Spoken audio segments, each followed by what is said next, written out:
Hey guys, Walocial here with yet another toy video. This time we'll be taking a look at some toys that are hard or just really annoying to add to your collection. There will be a link to each toy on Wowhead in the description, so be sure to check those out.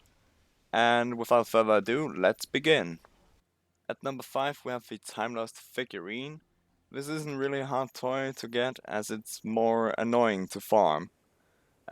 Located in sketchish terracotta forest, this toy requires you to first collect 6 shadow dust in order to get 1 elixir of shadows. That elixir then allows you to see some otherwise invisible mobs for about 20 minutes.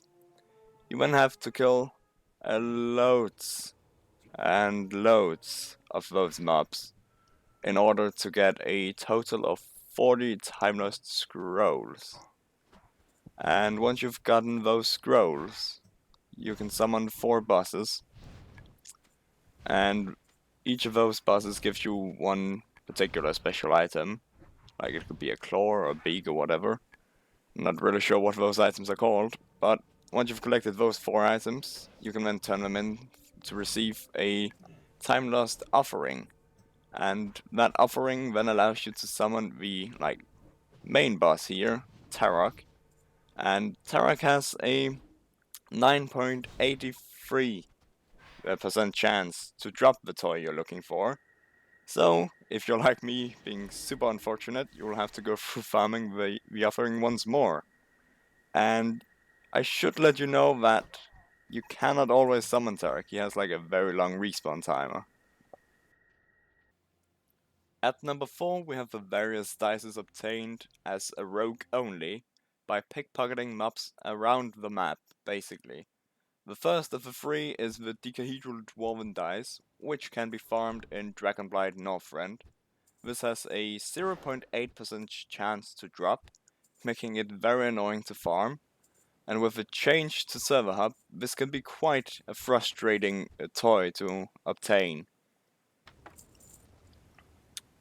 The second of the 3 dices is the loaded Gnomish dice, which has a mere drop chance of 0.4%.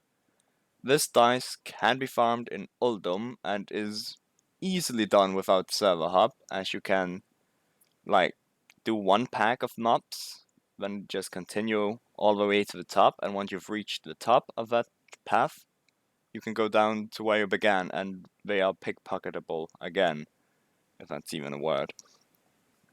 So the last of those 3 dices are the Worn Troll dice. This dice has a 1.1% chance of dropping and can be farmed in Grizzly Hills Northrend. I've never personally farmed this, but it appears to be quite easy without Server Hub. And as a side note to these dices, all of the 3 mentioned dices can be bought and sold on the auction house. At number 3 we have the Ash-Covered Horn, which drops off of the High Priests of Orders on Timeless Isle.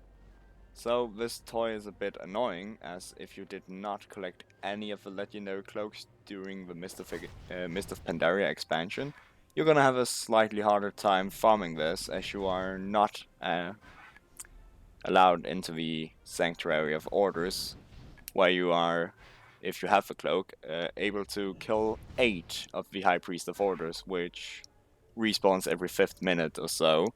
So if you do not have the cloak, you will have about 3 to 5 kills each 5th minute.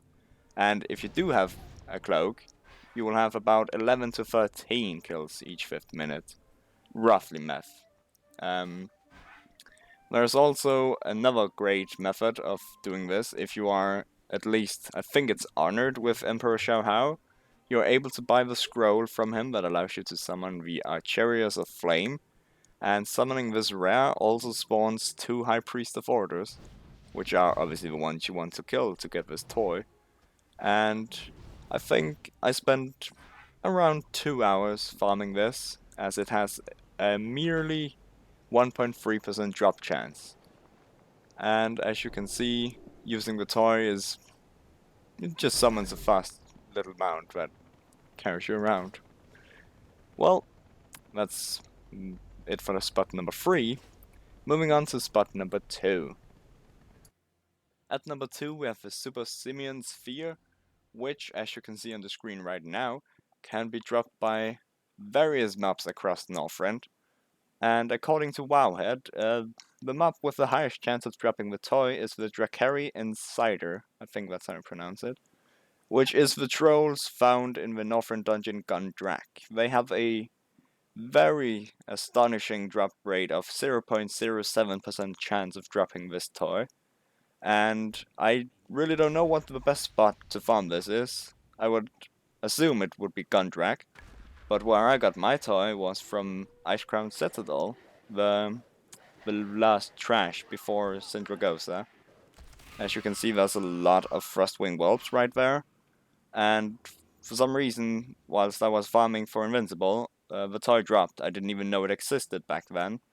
So I was very lucky, as according to Wowhead, these mobs has like a very low chance of dropping the toy, about 0%. It doesn't even specify it anymore. It's like 30 out of 200,000 attempts it drops from these.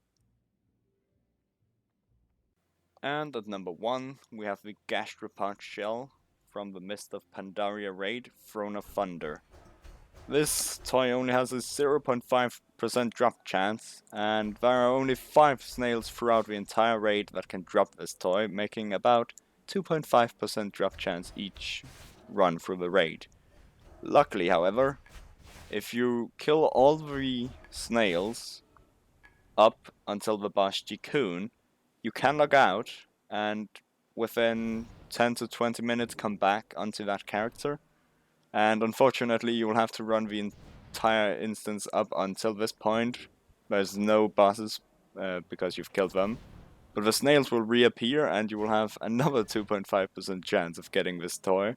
I've personally run this instance a lot just to attempt to get this toy. I still don't have it yet. I'm hoping to get it soon. And yeah, that pretty much concludes this list. I hope you liked this. It was fun to make, delving into some very hard toys, or at least annoying toys to farm. I hope it was informative, I hope it helped someone, and I will see you guys in my next video. Goodbye.